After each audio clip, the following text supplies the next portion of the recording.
Hi guys, how you doing? My name is Crystal and welcome to my YouTube channel. If you like my videos, please smash that like button. Please do subscribe. Alexa, what's the time, please? The time is 6:30 p.m. Right guys, before I go into exactly what's happened today, I got home about 5 o'clock. I got home about 5 o'clock and I came home in a taxi that my mum ordered. My mum ordered the taxi from her flat, and she said that the person over the phone wanted to know my name. Not my mum's name, my name. So my mum said over the phone the taxi is for Genestra. She didn't say the taxi is for Jennifer. She said the taxi is for Genestra. Now that is my birth name, but my name is Crystal, right?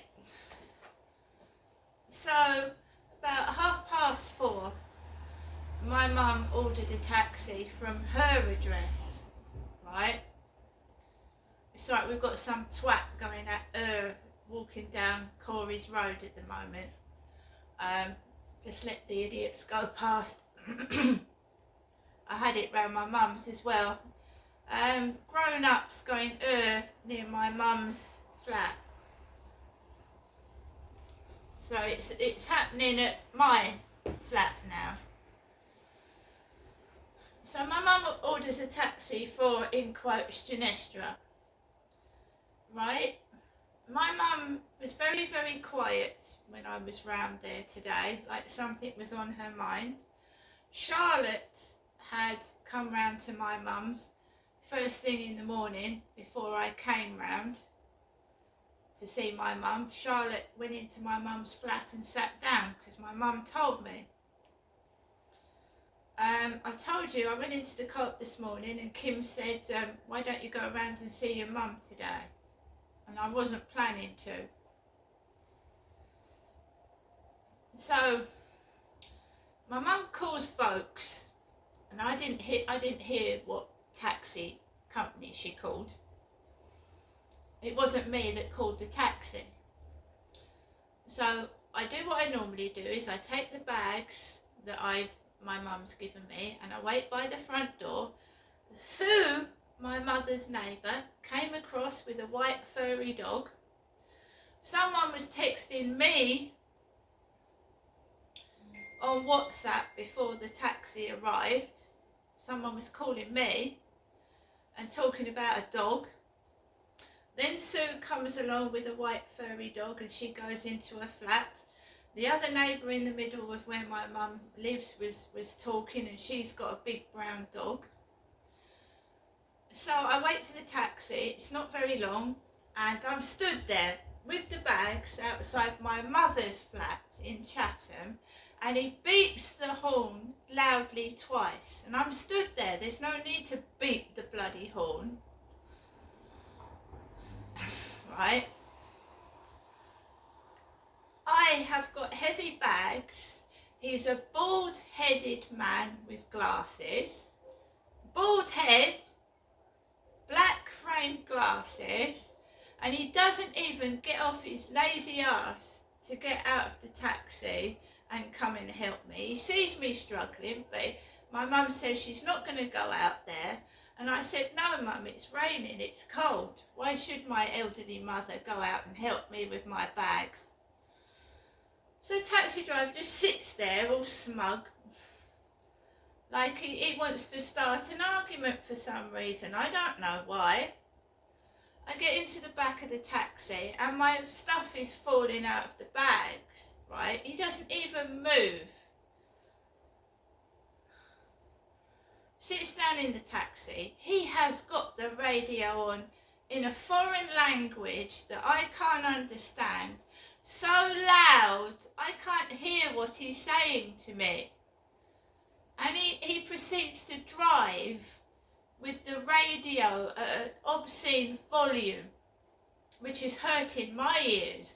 And it's right next to him, so how the hell can he drive with a radio on that loud. So we're going down my mum's road, yeah? And he is not concentrating on what he's doing. His mind is elsewhere. So we get down to the bottom of my mum's road and he doesn't see a car coming because he's not looking. He's not looking left and right as he gets to the bottom of the road, and he proceeds to pull out when there's a car coming quite fast down the road. And he has to pull on his brakes and I fly back in the back seat. Right? My mum's already said indoors, oh, your dad Derek, he died indoors. He didn't die elsewhere. And now by this time, I'm fucking, really worried what this driver's going to do next. Because I've had all this in my ears from my mother. Your dad didn't die indoors. He died elsewhere. So this guy is trying to really annoy me for some unknown reason. He turns the radio off.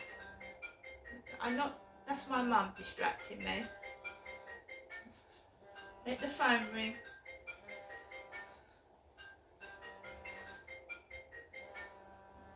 I'm not happy.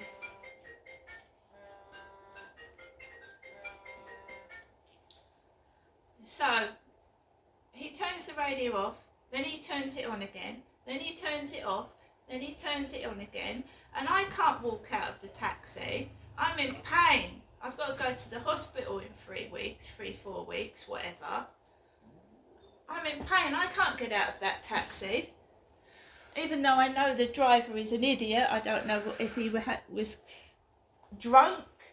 He was on drugs, so he just couldn't drive a car properly.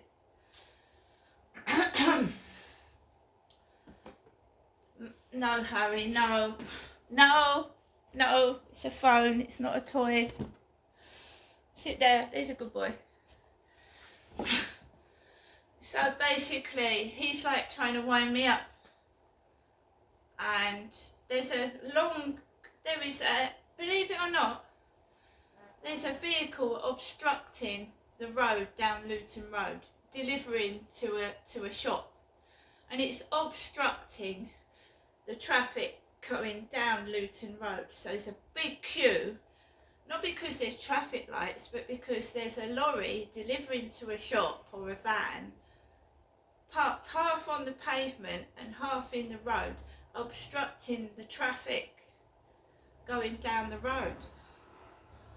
So someone's parked on the pavement basically, half on, half off, and cars are having to go around it because it shouldn't be parked there. And there's people going past the taxi. So it's like a TV comedy show, right? This wouldn't happen in real life.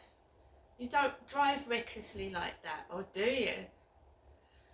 So you've got this guy, got the radio on in a foreign language I can't understand, which is rude in itself. It is rude, because I don't know what they could be talking about anything.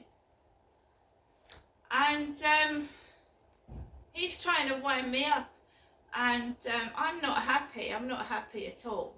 And he knows it, but he got held up because he was driving recklessly, and he probably would have driven the taxi too fast or something, so the traffic held him up anyway.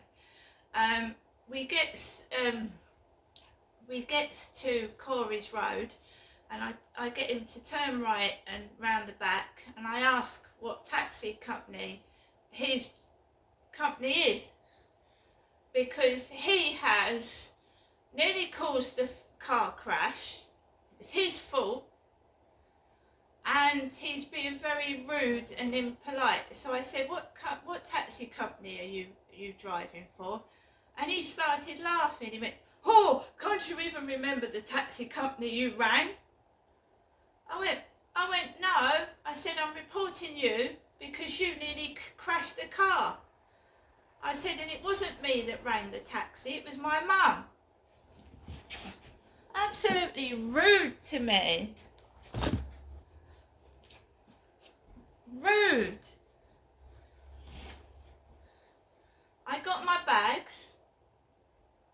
I paid him the taxi fare and I tipped him as well, because I ain't like other people.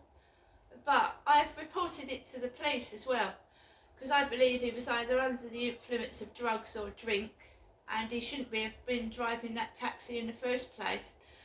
So I've reported it to the police, and I've reported him to the taxi company he was driving for, and I never ever want that driver sent to me ever again. Otherwise he's going to get turned away and he'll have to go back. Don't speak to me like that, because I won't get cross with you, but I'll deal with it another way. And I'm a woman.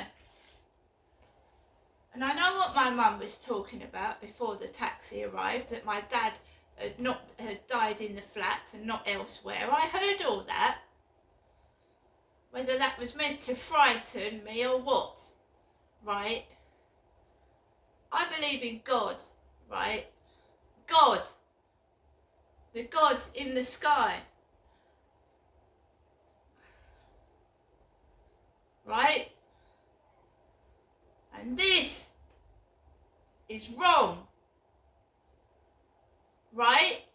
And my mum said the taxi is for Genestra. She didn't say Jennifer. And I'm not bald either.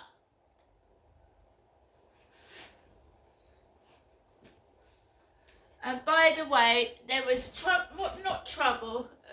sounded like a couple of hooligans near my mother's fence at the top, making noises. My mum said to me, open the door, Genestra, and get some air.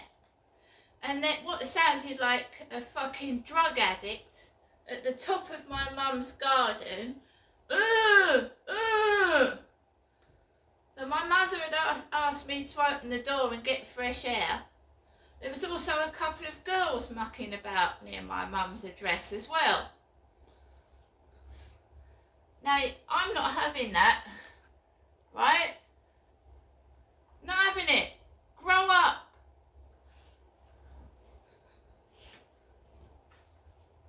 I don't give a shit about you fucking stupid childish pricks. That don't bother me, right? But trying to fucking cause a car crash fucking does. And I'm going to get on with the rest of my evening, and I'm going to take Max out for a walk, and it's not going to stop me going to doctor's appointments trying to frighten me either.